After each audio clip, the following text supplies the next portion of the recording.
Audio Jungle.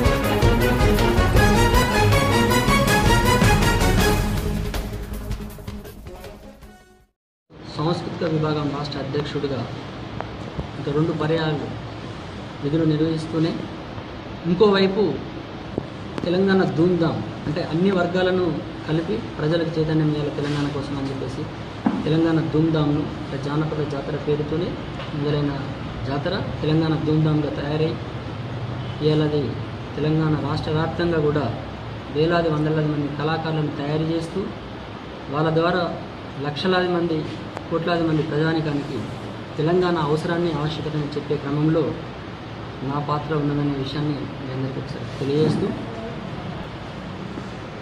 చాలు మాకు ఇంకేమీ అవసరం లేదనుకున్న దశలో మేము నిస్వార్థంగా తెలంగాణ కోసం పనిచేస్తున్న క్రమంలో కేసీఆర్కు అత్యంత సన్నిహితంగా అప్పుడు ఉండడం వల్ల చాలామంది 2009లో నాకు టికెట్ వస్తుందనే ఊహాగానాలు బయట వినొచ్చినాయి. కానీ ఏ రోజు కూడా నేను రాజకీయంగా ఆలోచన చేయలేదు, నేను ఎవరితోనూ కూడా చెప్పలేదు. కానీ అప్పుడు ఉన్నటువంటి ప్రత్యేక పరిస్థితి అంటే మహాకూటమితో పొత్తును మేమంతా కూడా వ్యతిరేకించడం జరిగింది. కేకే మహేందర్ రెడ్డి, జిట్టా బాలకృష్ణారెడ్డి, నేను, రసమై బాలకిషన్, సుహాసిని రెడ్డి మేమంతా వ్యతిరేకించిన వాళ్ళందరం కూడా తెలంగాణ ఉద్యమంలోనే ఉందాం కానీ టీఆర్ఎస్తో కలిసి పనిచేయడం కష్టం అని చెప్పేసి రాజీనామా చేసి బయటకు రావడం జరిగింది. ఉస్మానియా యూనివర్సిటీలో PhD స్కాలర్గా చదువుకునే అవకాశం కలిగింది. నాకున్నటువంటి లెఫ్ట్ భావజాలం కలిగినటువంటి అక్కడి కొంతమంది విద్యార్థులతోని దళిత్ ఆర్గనైజేషన్స్తో కలిసి స్వచ్ఛందంగా నేను ఏ రాజకీయ పార్టీకి సంబంధం లేకుండా తెలంగాణ ఉద్యమంలో ఉస్మానియా యూనివర్సిటీ విద్యార్థులతో కలిసి పనిచేయడం జరిగింది. అలా పనిచేస్తూ తెలంగాణ రాష్ట్రం వచ్చే వరకు అంటే నాకు మా నాన్నగారు ఇచ్చిన సింగరేణి ఉద్యోగం వదులుకొని ఒకవైపు ఆర్థికంగా కుటుంబాన్ని ఇటు నాకున్నటువంటి నా సమాజాన్ని కాపాడుకుంటూ నాకు వచ్చిన తీరులో నేను కార్యక్రమాలు చేసుకుంటూ పోతున్నాను.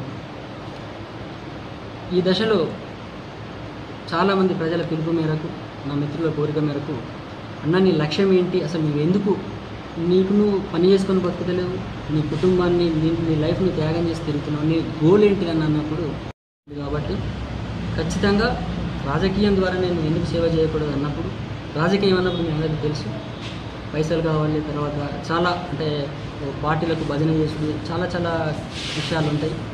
మా నాన్న AITCలో CPIలో చాలా క్రియాశీలకంగా పాల్గొన్న మా నాన్నగారు